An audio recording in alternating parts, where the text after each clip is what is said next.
Boa noite pessoal. Para quem não me conhece, Rafael Marcos Oliveira, entrando aqui pelo Instagram do Latática para a gente fazer a live hoje com o Henrique, analista de desempenho do Desportivo Brasil. Deixa eu colocar aqui o Henrique na conversa para que a gente possa iniciar a live. Esperar vocês entrarem. Henrique, deixa eu convidar o Henrique aqui. Só um segundinho. Deixa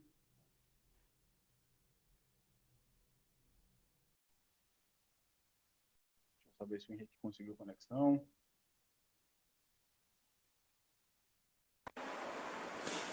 Opa, boa noite. Boa noite, pessoal. Tá ouvindo bem aí? Tô ouvindo bem sim. Tá conseguindo me ouvir bem também?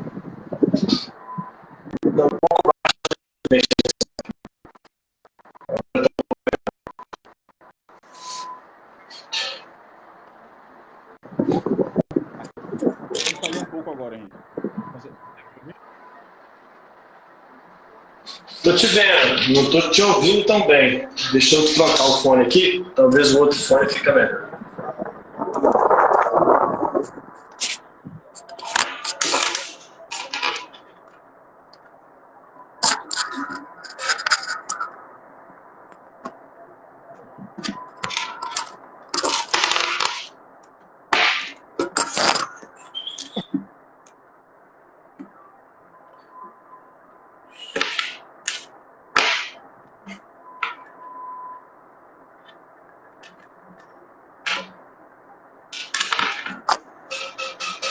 Conseguiu?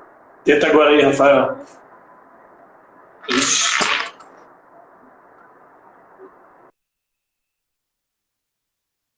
Deu algum problema na conexão do Henrique. Vou colocar ele de novo.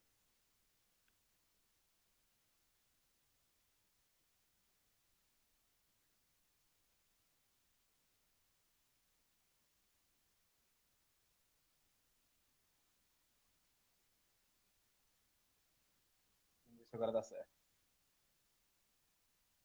Tem bastante gente aqui. 15 pessoas na live. O André GB01, bem-vindo, André. O Juan Carlos Underline, professor. Bem-vindo, Juan Carlos.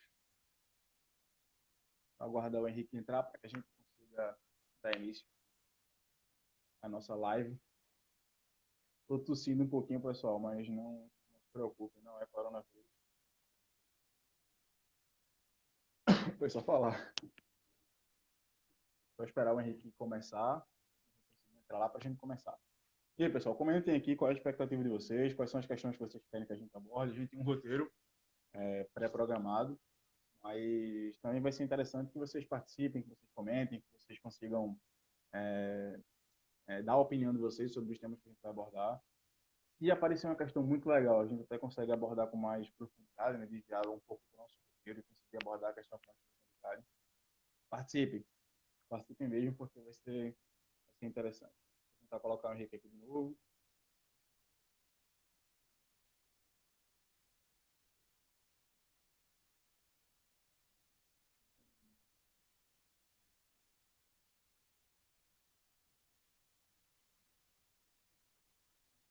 Deixa eu ver se eu consigo encontrar um aqui.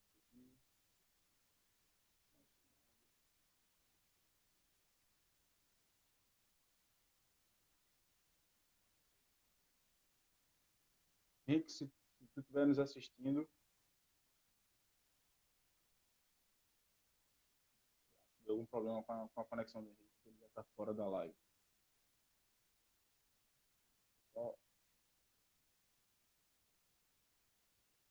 Só posicionar melhor aqui.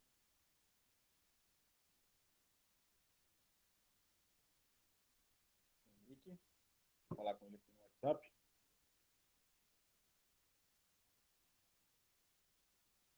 Um segundinho, pessoal, a gente já começa.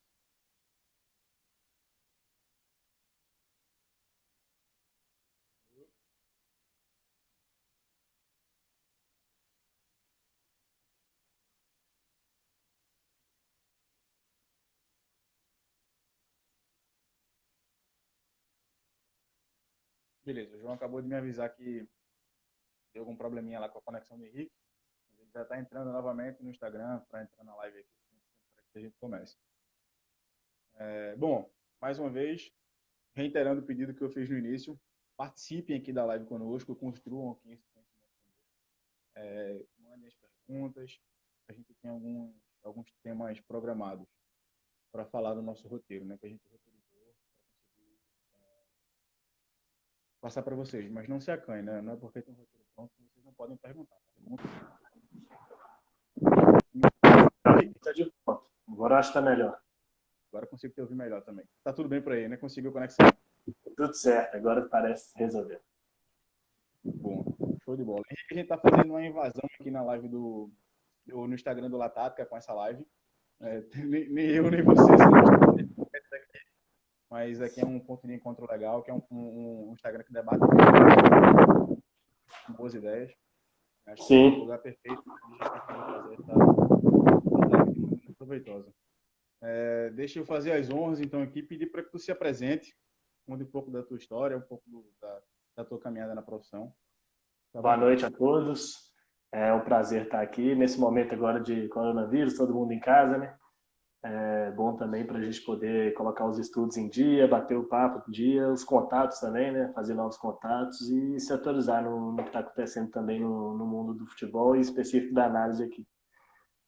Eu sou formado lá em Viçosa, eu fiz a graduação, especialização e mestrado lá em Viçosa com o professor Israel. Durante o período de Viçosa mesmo já tinha ido para os Estados Unidos, até para o Brasil como treinador, voltei, fui treinador lá em Viçosa. E quando eu finalizei o mestrado, já fui direto trabalhar como analista lá nas categorias de base do Esporte Clube Bahia.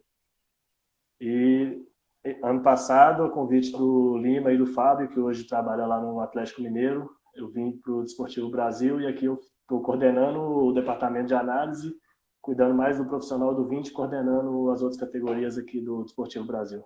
Que, para quem não sabe, é o clube que o Shandong Luneng lá da China é o dono deles. Então, tem um investimento que vem lá da China e eles que bancam tudo da gente. E a gente está tentando organizar todo o processo do departamento lá no Desportivo. Show de bola, show de bola. Bom, deixa eu me apresentar também, então, para o pessoal aqui do Latática que não me conhece. Eu sou aluno de mestrado da Faculdade de Desporto da Universidade do Porto. Sou formado em Educação Física pela Universidade Federal de Pernambuco. Trabalhei durante muito tempo como freelancer, como analista de captação, freelancer, o que antigamente muita gente chamava de olheiro, né? Sim.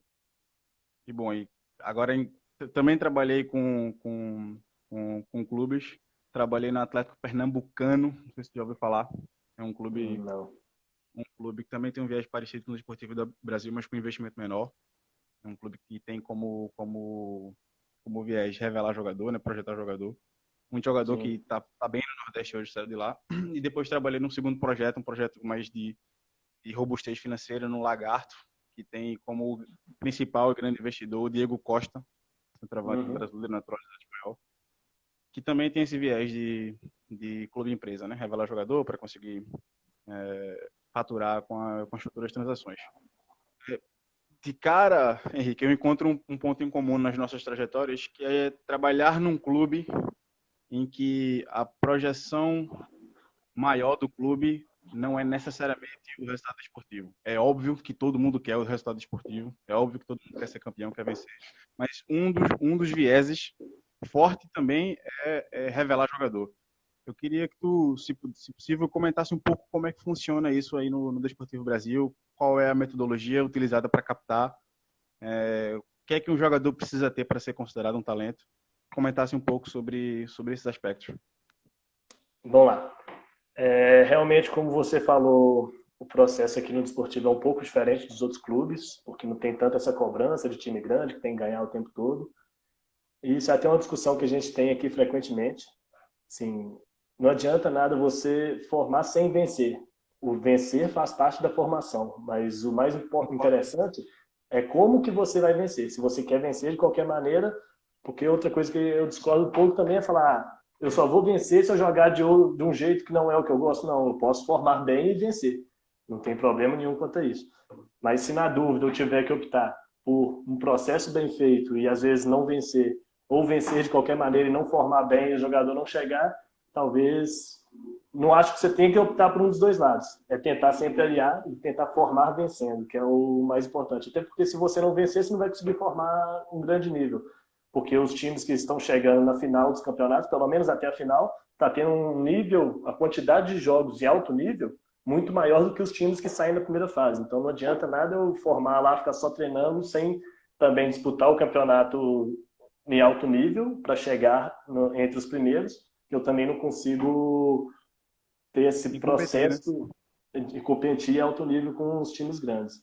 Então, acho que sempre tem que estar aliado. Entendo que a cobrança aqui para a gente é um pouco menor, esse vencer. Se o processo estiver sendo bem feito aqui, é mais tranquilo. E o foco aqui não é só na formação. Antes, quando era a Trafic era dona do Esportivo Brasil antes, quando era Trafic, aí era muito pesado o investimento na formação, que era realmente formar o jogador para vender para o mercado brasileiro ou para o internacional. Mas com a entrada do Shandong no negócio, aliado ao processo de formação, tem o processo também de intercâmbio com os jogadores chineses. Então a gente tem essa preocupação também em formar os jogadores chineses que vêm para cá, que esse ano não veio por causa desse problema que estamos tendo com o coronavírus, mas ano passado veio o sub-16 deles aqui para cá, ficaram durante uns 6, 7 meses aqui. Então, e aí é mais uma prova do que não necessariamente formar bem a vencer, porque eles vêm para cá, a maioria dos jogos eles não vão vencer. Mas a gente tem Exatamente. que formar eles para quando eles voltarem para lá, eles estarem no nível melhor do que eles vieram, senão ano que vem o investimento que eles vão fazer não vai ser do mesmo jeito. Então a gente tem que dar o resultado é o quê? Mostrar que eles vão voltar para lá melhores jogadores do que quando eles vieram, mesmo sem vencer tanto jogando aqui.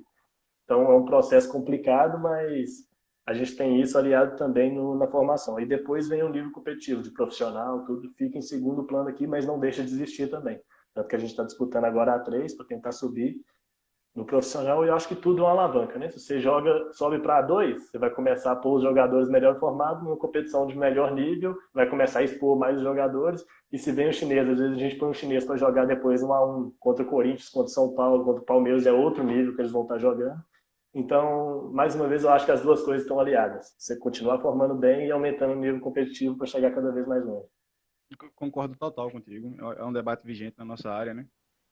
Sim. Se vencer faz parte da formação ou não, se a gente de alguma forma acaba quebrando a formação do atleta quando a gente de alguma maneira impõe a vitória a qualquer custo. Eu acho que essa separação das duas coisas que tu fez aí muito bem, eu acho que é interessante, né? É interessante que a gente forme bem os atletas, é interessante que a gente ensine o atleta dentro daquilo que é o nosso currículo de formação a ganhar.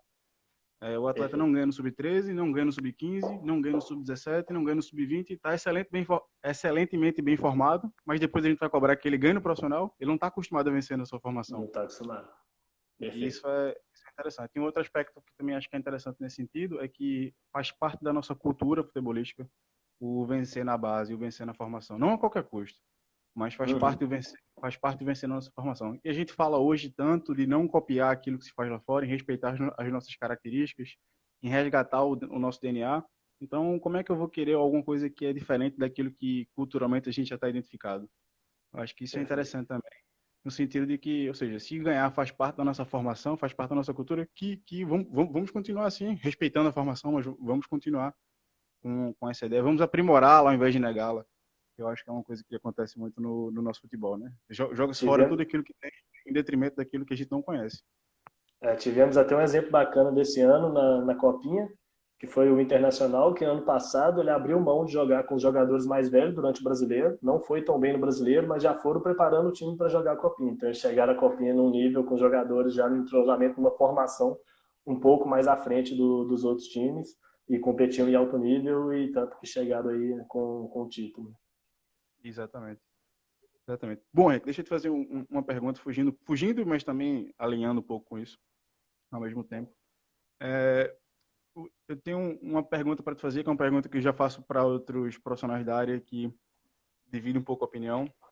Em que momento o, a análise quantitativa ela é útil na tua opinião? Esse é o tema da nossa live, né? Análise quantitativa e Sim. qualitativa, quais são as diferenças e onde é que elas se encontram?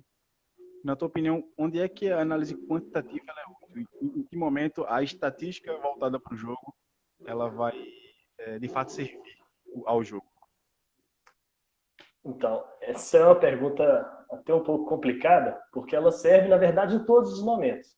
Depende o que você vai fazer com ela, em qual desses momentos e em qual contexto. Se é para análise da sua equipe, é para análise do adversário, é para análise do mercado, para o jogador que vai ser contratado, para análise do treino.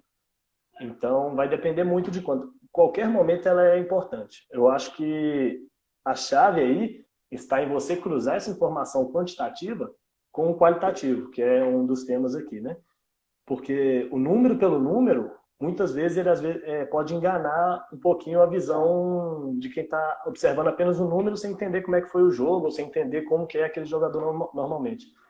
Por exemplo, para ficar um pouco mais claro, a gente tem no nosso protocolo de análise aqui do clube, a gente divide a finalização dos jogadores em dois tipos. Finalização em direção à baliza e finalização para fora, que aqui a gente chama de boa e ruim, mas não necessariamente ela é boa ou ruim. Então, se você pegar apenas pelo número, vamos lá, a gente coloca todos que foi em direção à baliza como boa, todos que foi para fora interceptados como ruim. Aí você vai ter um número lá no final do relatório, 8 finalizações boas e 2 ruins. Mas muitas das vezes, uma finalização do meio de campo, que a bola chegou rolando na mão do goleiro e ele encaixou, foi em direção à baliza. Ela é boa ou ruim? Fica um pouco subjetivo. Mas como é um critério que a gente adotou, ela vai entrar como boa. Se você não viu o contexto, você vai simplesmente achar que aquilo ali tá bom. E às vezes uma ruim, o cara dá uma bicicleta, ela passa raspando na trave e vai para fora. Como critério adotado, ela vai ter que ser considerada como ruim. Então, muitas vezes, se você ficar preso só no número, sem entender, sem ver o jogo, você vai, às vezes, ter uma visão errada do que realmente aconteceu. Então, por isso é sempre importante, a gente fala muito isso nas discussões nossas aqui, não ficar agarrado no número. O número é importante para te dar um norte, então você vai ter um caminho para seguir, mas atrelado a ele tem que ter o contexto. Foi dentro de casa, foi fora. Naquele jogo teve um jogador expulso, por isso às vezes o número ficou diferente. Então, a longo prazo você consegue identificar o padrão, mas principalmente na base ou onde tem menos informação, você vai ter informação de 1 ou 2 jogos para trás. Então você tem que buscar sempre avaliar todo o contexto para tentar entender realmente o que é útil e o que não é útil, né?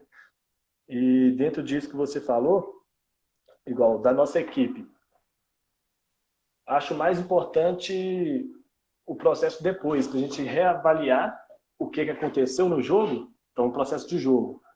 Tem o durante o jogo e tem o pós-jogo, né? Durante o jogo, é interessante ter aquele número?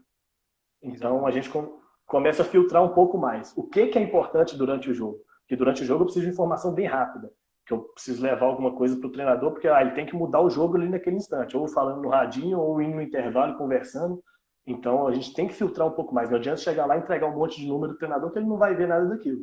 Você tem que chegar ali, você tem que ter um filtro já.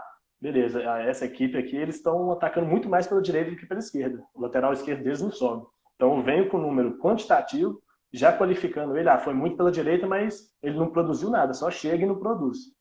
Então, tentar realmente entender o que aconteceu para passar a informação que vai realmente mudar o jogo. Não adianta eu passar qualquer informação. Tem que tentar levar a informação que vai mudar o jogo, que ele vai ter que tomar uma decisão rápida e mudar o jogo naquele instante.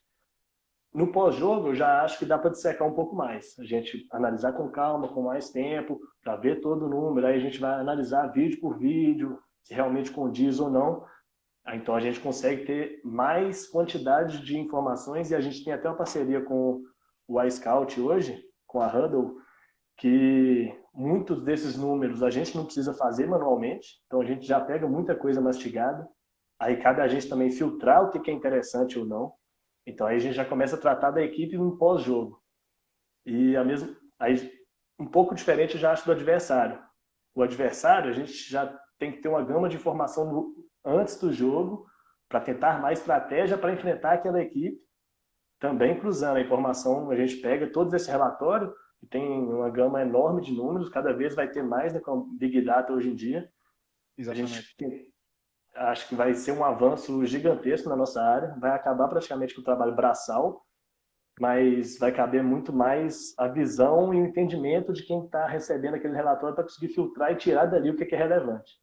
Não sei se você concorda, imagino que sim, mas o futebol ele é muito diferente das outras modalidades, né? Que às vezes você pega um beisebol, o cara rebateu, se ele rebate ali, tem que analisar aquela quantidade de número, você tem exatamente o que te condiz que é bom para o jogo. No futebol, não. Tem um que é bom para aquela equipe, tem um que é bom para aquela outra equipe, que é bom em um determinado contexto.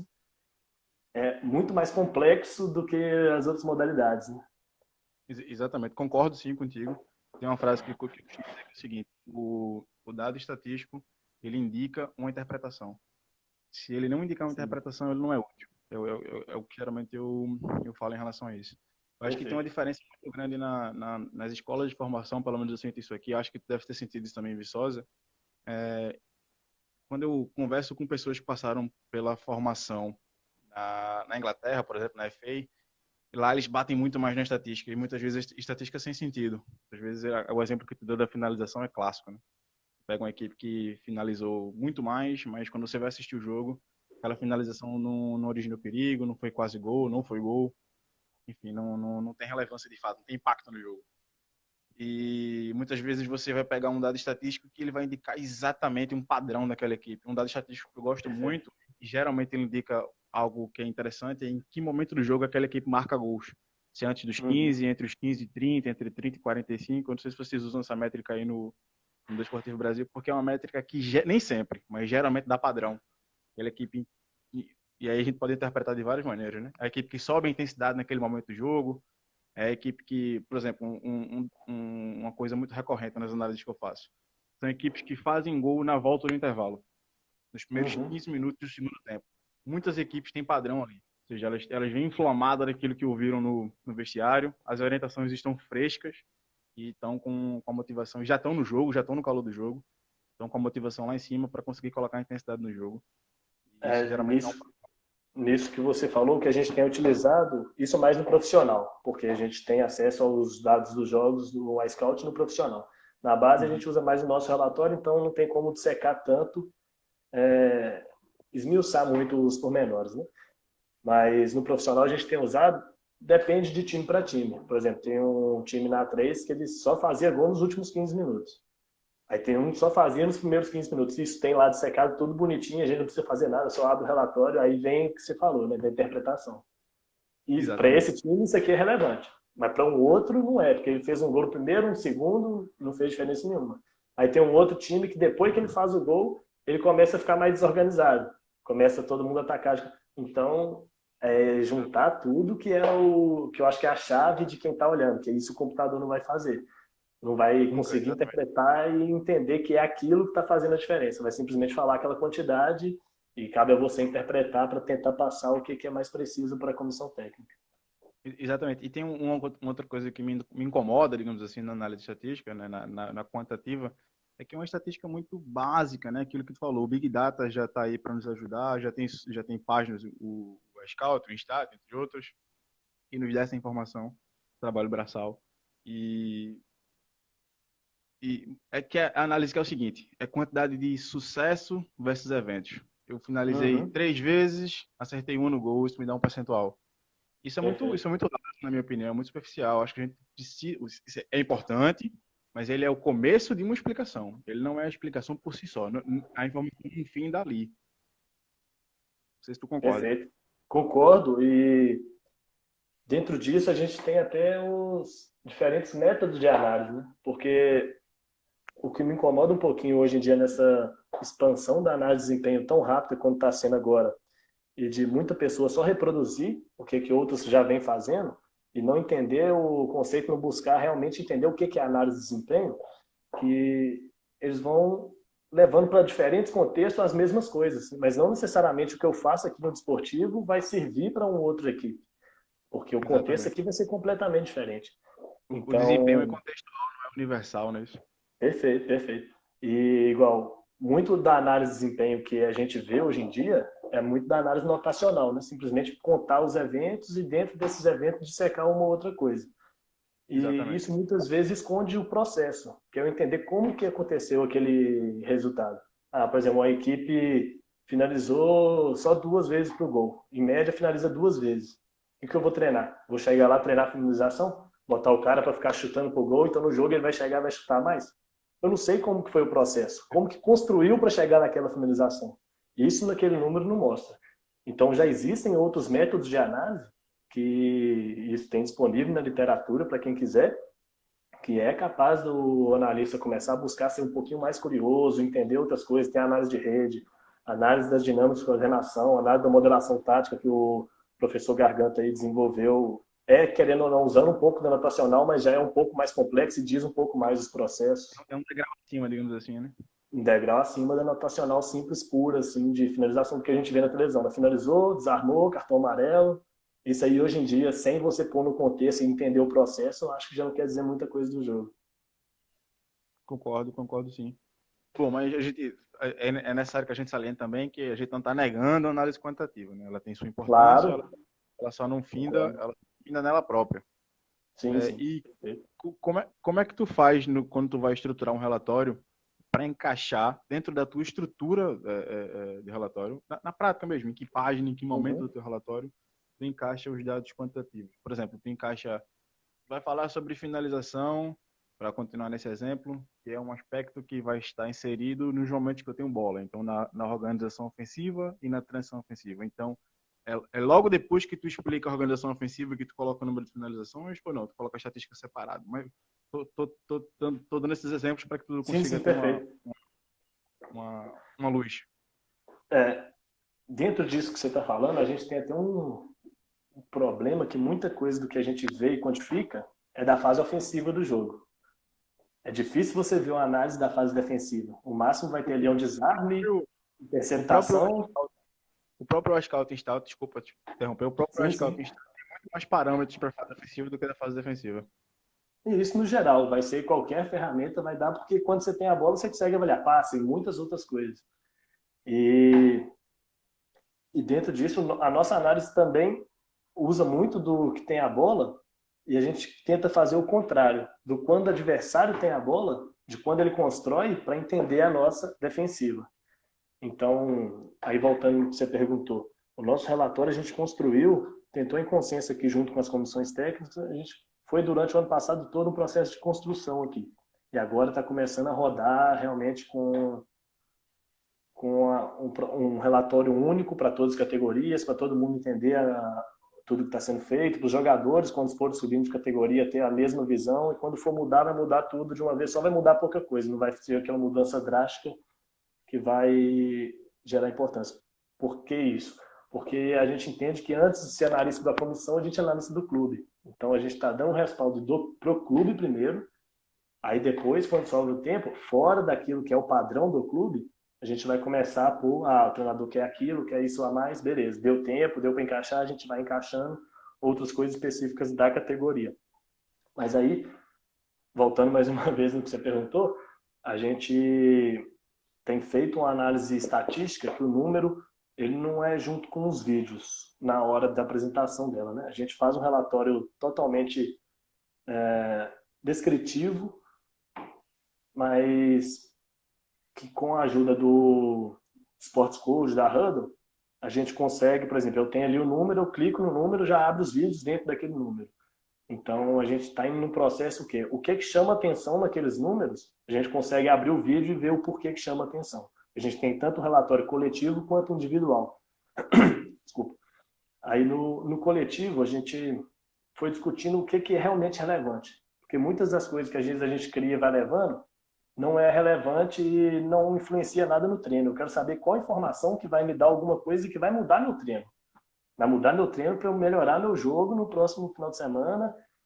E para isso, eu acho fundamental também o analista estar presente no treino. Não adianta nada ele estar vendo aquela quantidade de informação no jogo se ele não sabe como a equipe treina, o que a equipe treina, e para tentar ajudar o treinador como melhorar aquele número ou manter aquele número que é bom. Tu me suscitou aqui uma questão. Desculpa, pode falar. Sim? Não, pode. Tu me suscitou uma questão aqui que eu fiquei pensativo. É o seguinte, tu falou do analista estar no treino também, né? Sim. Alguns departamentos de análise, eu não sei como é que funciona ainda no Esportivo Brasil, eles dividem o analista por cada, eu acho que é até o mais comum, por cada função, né? Esse aqui é o analista do Uhum. adversário, esse é o analista da própria equipe, esse é o analista do treino, esse é o analista de captação, o scouting, etc.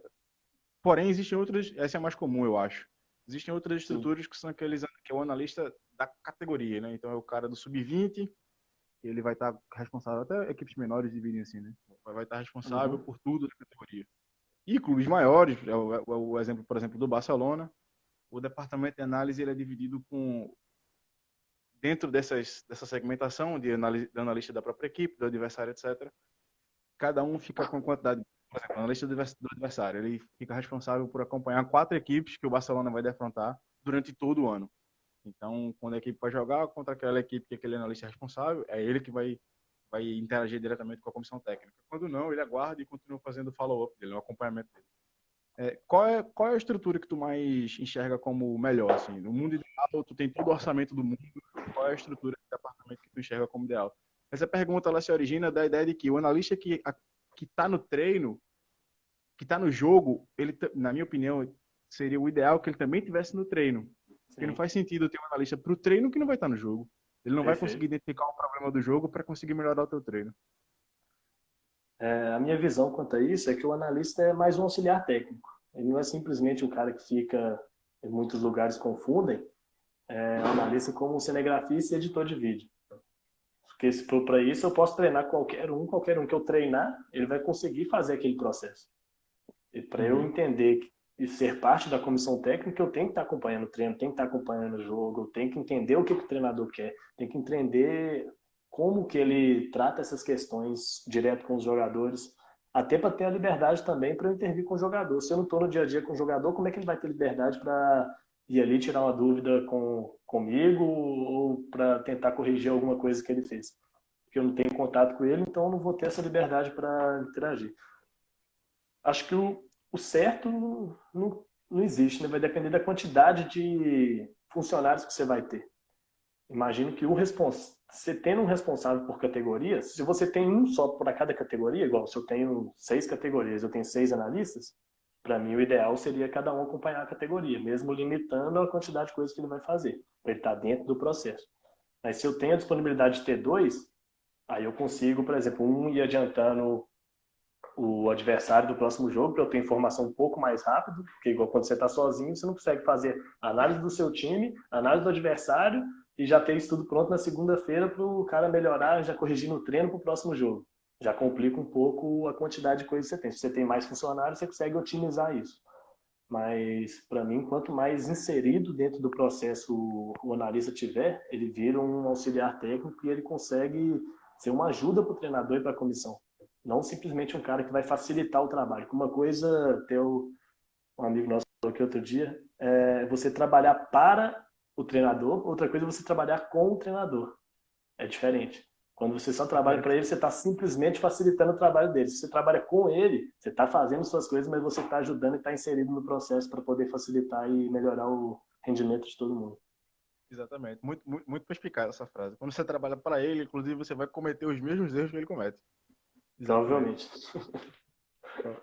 Quando você trabalha com ele, você consegue ser um ponto crítico, né? Você dizer, ó, se calhar por aqui não é bem um caminho, se calhar por ali é melhor. Você consegue, de fato, cumprir sua missão de analisar, né? Você enxerga pela sua ótica e não pela ótica dele. Perfeita essa frase. Perfeito. Eu vou guardar esse código. Guarda, não é minha não. Eu ouvi outro dia, não lembro quem falou. Pois é. Deixa eu te fazer uma outra pergunta, então. Quando a gente faz análise qualitativa, uma das coisas que a gente mais busca, né, é entender os padrões. Você concorda comigo? No sentido de que eu vou querer entender como é que aquela equipe sai na primeira fase de construção, como é que ela progride na segunda fase de construção, como é que ela entra no contexto, como é que ela se comporta em bloco alto, meio e baixo, etc.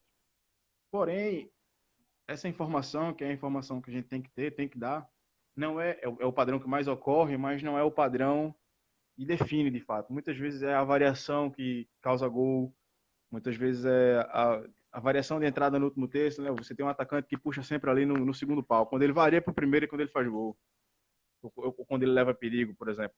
Como é que tu faz essa distinção assim? Como é que tu encaixa também no teu relatório? Como é que tu faz essa distinção daquilo, do padrão que mais ocorre versus, digamos, em detrimento não, versus o padrão que não ocorre tanto, mas a gente está determinante para o resultado final? Perfeito. Hoje a gente não tem isso no relatório e no processo da análise. Fica um pouco mais subjetivo. Então, no lido mesmo, no dia a dia com a comissão. Então, estou tentando raciocinar para entender como passar da melhor forma. Que um dos métodos de análise que eu até comentei um pouco antes aí, que é o da dinâmicas de coordenação, ele que foi um pouquinho do que eu falei no meu mestrado, você consegue identificar realmente as situações que na literatura chama de ocorre perturbação, nada mais é do que as situações em que ocorrem os desequilíbrios, quando você consegue desequilibrar o adversário. Aí você consegue ter um pouquinho disso do que você falou, que é entender o momento que realmente o adversário ou sua equipe está gerando alguma coisa.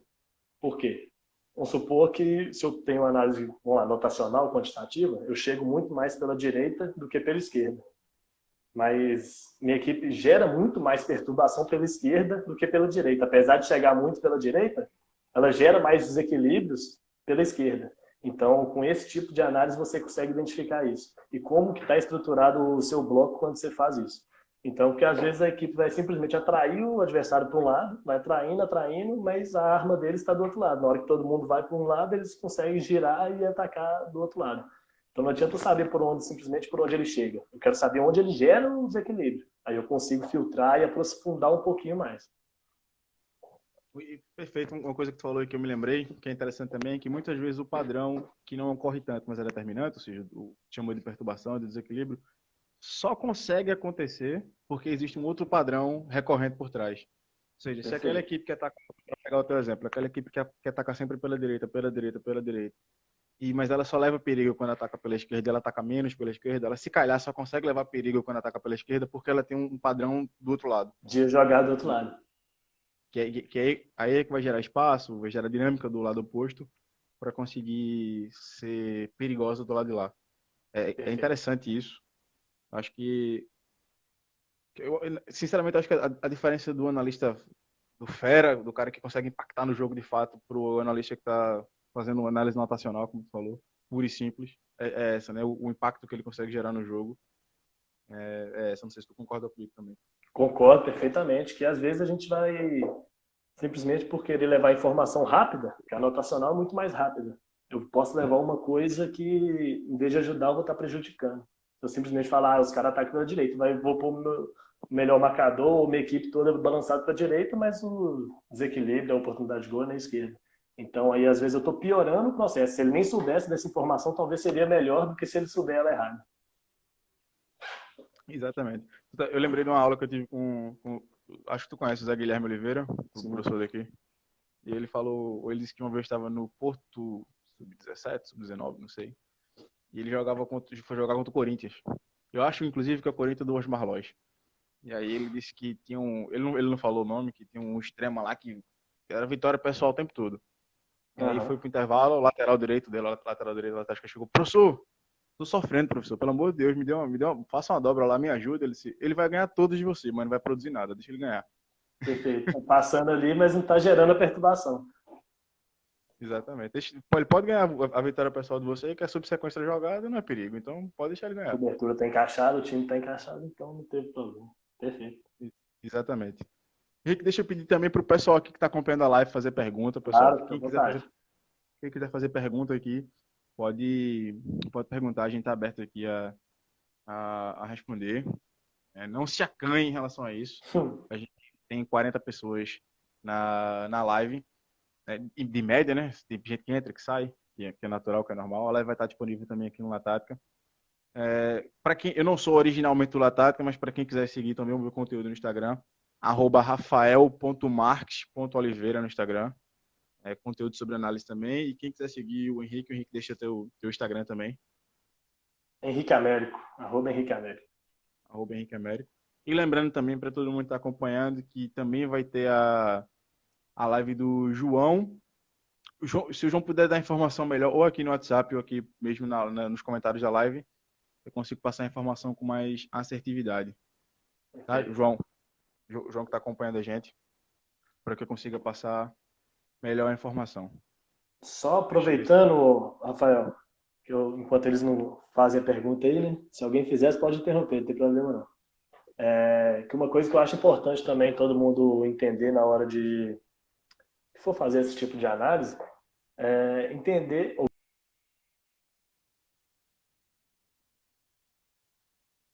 O Henrique que não gravou. necessariamente ouvindo. Henrique? Agora, voltou. Voltou? Voltou. Aqui voltou. Pode perguntar. Tá.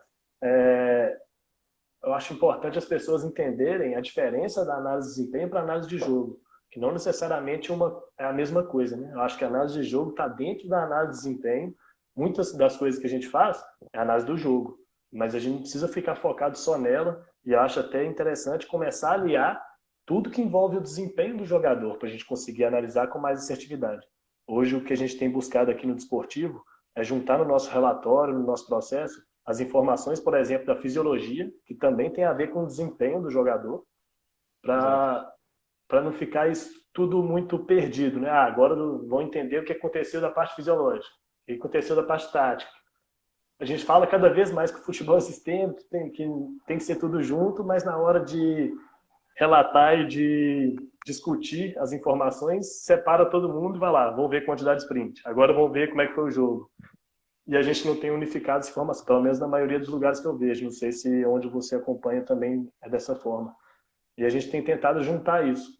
No nosso Sim, relatório, a gente sim. já coloca junto a parte da fisiologia, a metragem por minuto. Tá, beleza. Nesse jogo, tal jogador não correu o que ele costuma correr. Ah, mas ele acertou e produziu muito mais, defensivamente e ofensivamente. Será que ele tinha realmente que correr mais? Em vez de simplesmente chegar na fisiologia, ah, você não correu, você tinha que ter corrido mais. Ou o contrário. Às vezes o cara correu muito, mas toda hora ele estava mal posicionado. Então, será que ele correu certo? Ou ele correu errado, mais porque ele correu errado? Então, a Sim, gente tem buscado tentar juntar essas informações também, para realmente ter uma análise de desempenho e não entender só o jogo, entender o sim. desempenho global do jogador mesmo dentro desse processo. E isso traz uma mudança significativa na profissão, inclusive. Aqui em Portugal, eles chamam, tanto é que quando me perguntam, eu digo que eu sou analista de jogo, não sou analista de desempenho, porque acho que desempenho, como tu falou, Sim, engloba muita coisa. Mas se você se considerar um analista de desempenho e desempenho na plenitude da palavra, é muita coisa. É muita muita coisa que coisa. é muito conteúdo que você precisa dominar para você conseguir desempenhar bem a função.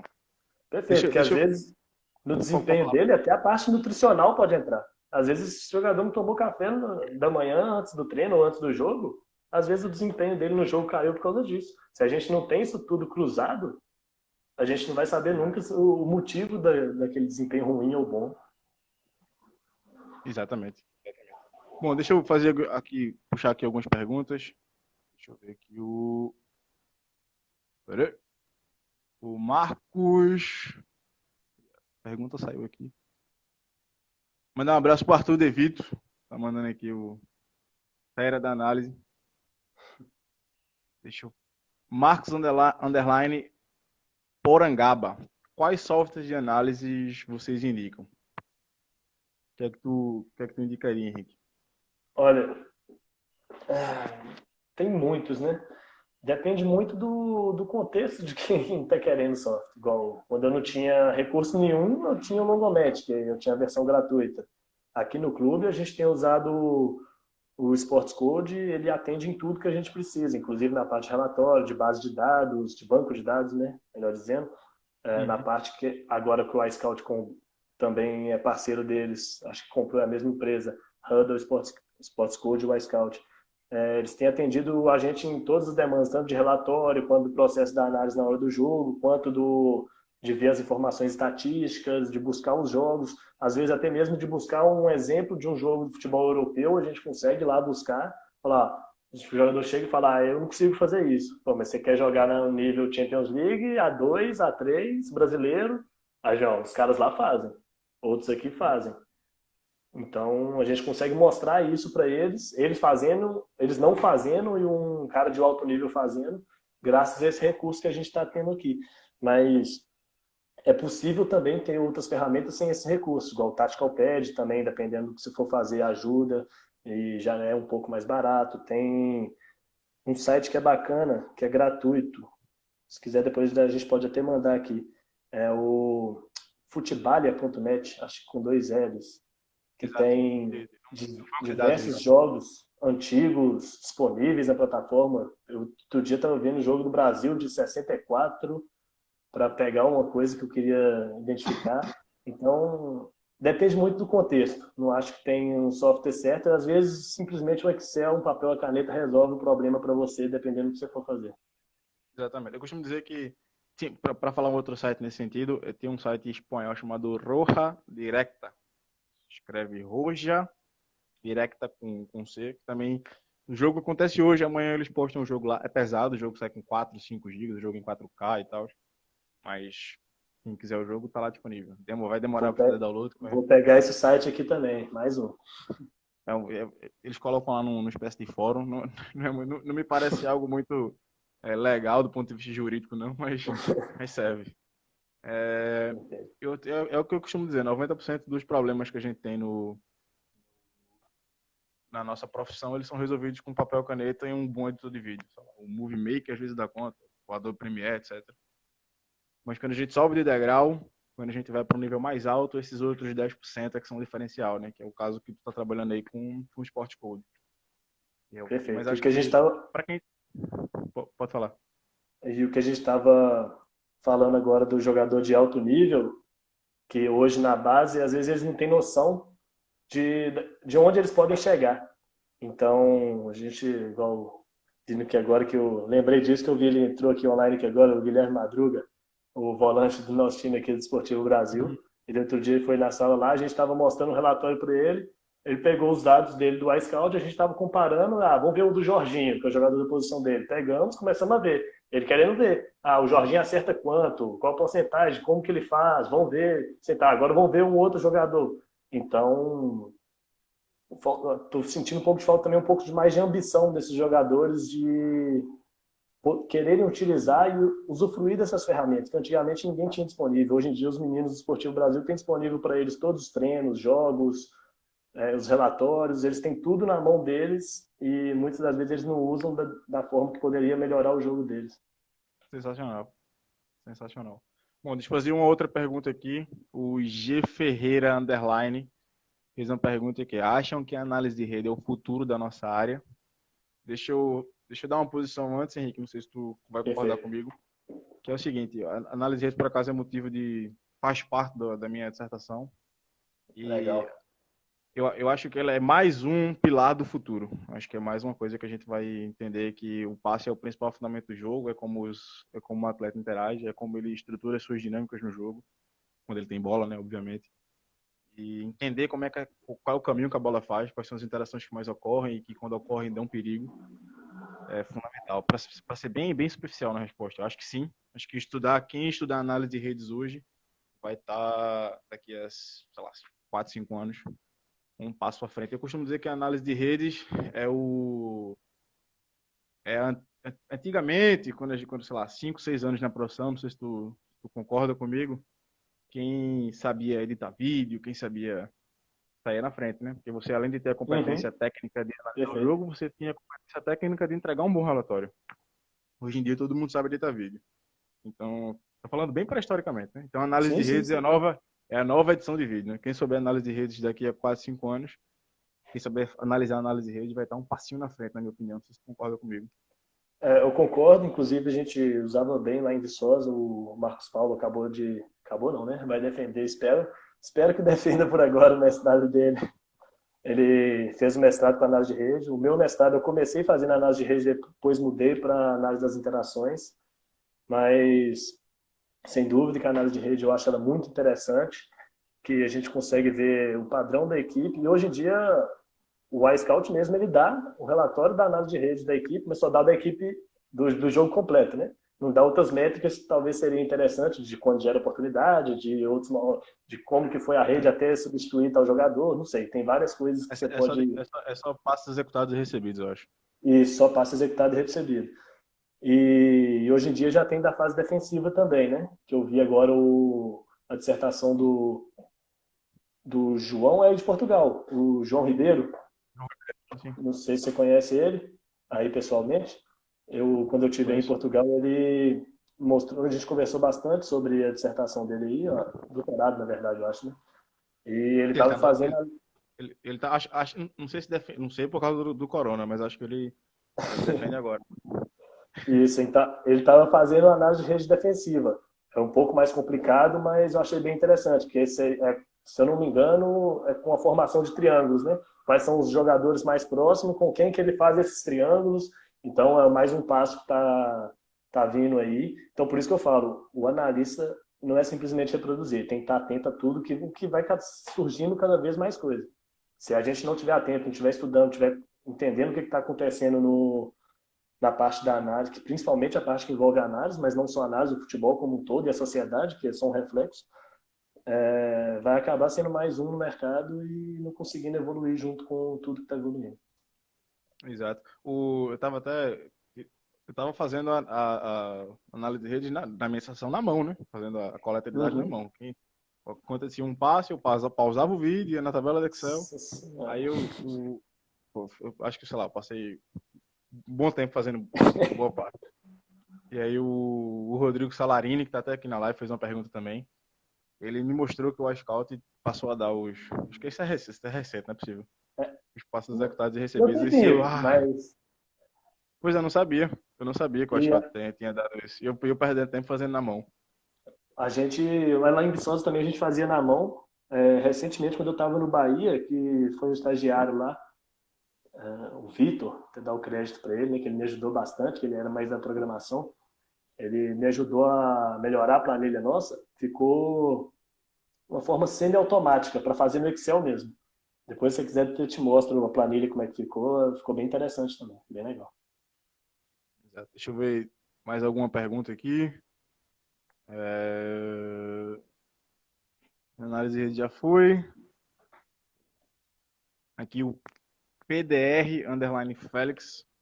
Porque os treinadores brasileiros têm tanta dificuldade em implantar o jogo de posição. Quer responder? A gente pode tentar. Eu acho que boa parte vou ser bem crítico agora, talvez sem emprego nos próximos 2 anos. Mas eu acho que boa parte dos treinadores brasileiros não entende o conceito nem sabe operacionalizar um bom jogo de posição. E eu acho que muitos dos que sabem não querem fazer. Eu acho que uma coisa que eu acho que outras páginas no Instagram e podcasts por aí estão fazendo é uma espécie de religião do jogo de posição. Não sei se tu concorda comigo.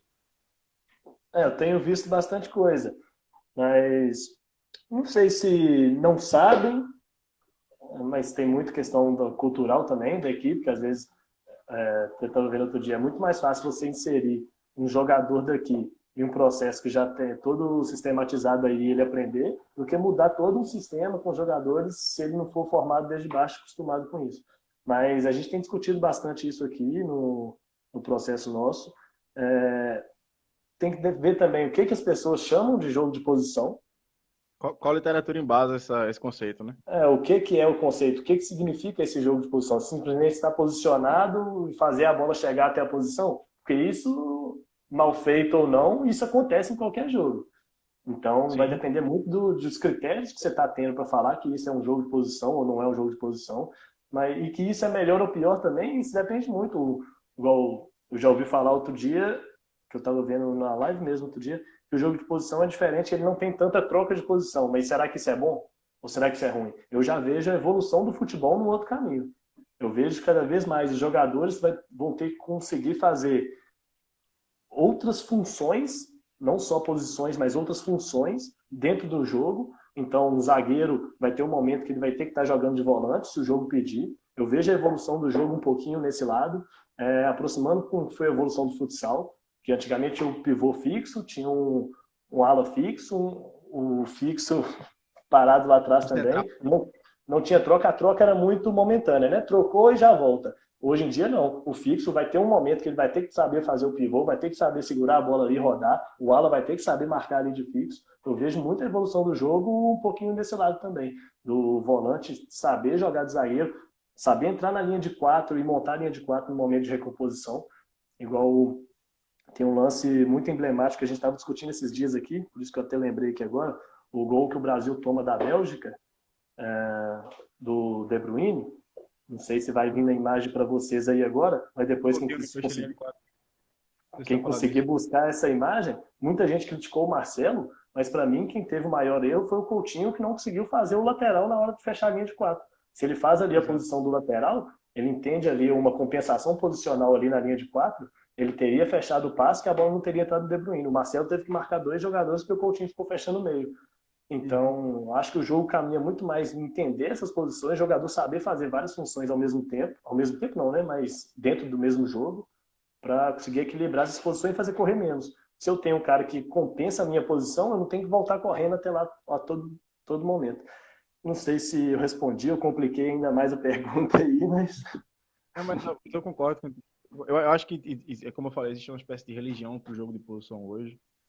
Eu acho que muita gente, enfim, não tem muito claro o que é esse conceito. Eu acho que a própria literatura que embasa o jogo de posição, ela é difusa. A gente vai achar autores que vão falar, autores científicos, tá? Que vão falar, Sim. vão conceituar o jogo de posição de uma forma e outros autores que vão conceituar o jogo de posição de outra forma.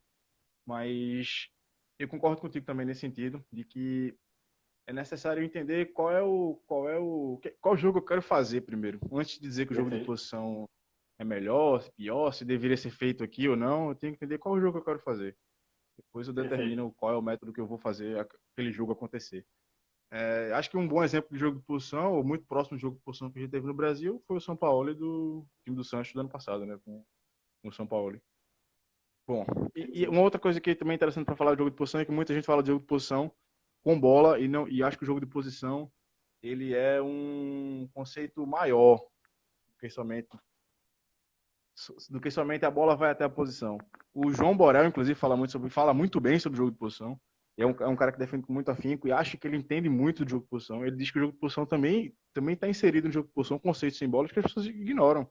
Como, por exemplo, o marcar zonal. Não faz sentido no jogo de posição em que existem encaixes individuais. Eu estou completamente abrindo mão da minha posição em organização defensiva. Não sei se tu concorda comigo também nesse sentido. Pode ser. Faz sentido. Vai depender muito, de novo, do conceito. O que eles chamam de jogo de posição, não. Se eu marcar individual não é jogo de posição, então, muitas vezes, você faz um atacar marcando, encaixando ali, o que não seria, então, um jogo de posição. Não sei.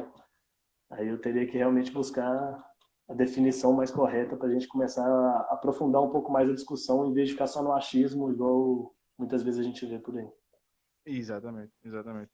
Pois é. O que vocês consideram analisar inteligência de jogo, né? Dá o mérito da pergunta. O que vocês consideram analisar para conseguir saber se o jogador tem boa leitura de jogo, conhecimento tático e conhecimento de jogo? Questionários para saber se os atletas sabem os conceitos do jogo. Tu é a favor, Henrique, aplicar questionários com... Eu esqueci até a terminologia. Aplicar questionários com os atletas para que os atletas... Para saber o... Cara, esqueci o nome. Conhecimento declarativo? Exatamente, para entender qual é aquele atleta.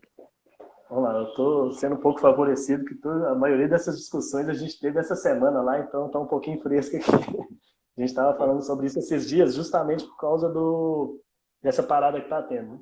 A gente planejou durante essa semana, estamos começando a executar e estamos planejando junto com os outros analistas que tem lá no clube, o Gabriel e o Daniel, alguns realmente questionários, outras coisas em imagens, outras coisas em discussão de vídeo, mas vamos aumentar um pouquinho, em vez de focar no que a gente tem feito, na discussão sobre se isso ser bom ou ruim. Né? Acho que são 2 conhecimentos diferentes que podem se complementar, o conhecimento declarativo e o processual. E os 2 têm como ser avaliados. Lá no NUPEF mesmo, lá em Viçosa, a gente tinha a ferramenta para avaliar os 2. O Futsat, que avaliava o conhecimento processual, com ou sem bola, qualquer momento do jogo, e o Tact Up. Fale, por favor, desses. E o Tact Up avalia o conhecimento declarativo, avaliando os mesmos princípios do Futsat. Então, a gente já tem ferramentas para fazer isso. E o que eu vejo muito nisso? Eu acho que o mais importante é o processual, ele saber fazer. Mas se eu consigo, o jogador que sabe fazer e sabe o que fazer assistindo, eu acho que ele consigo um complemento até mesmo do entendimento dele quando a gente vai passar a informação. Se ele tem um conhecimento declarativo bom, junto com o processual bom, melhor ainda. Se eu tiver só o processual bom, já está excelente. Mas se eu tiver um processual bom junto com um declarativo bom, eu vejo, eu entendo, então eu consigo ler os espaços, eu consigo ajudar os outros jogadores do meu time, consigo movimentar melhor, consigo receber informação e executar um pouco melhor. Henrique, só um segundo. O Instagram só dá o tempo de 1 hora para a live. A live vai fechar em 3 segundos. A gente volta.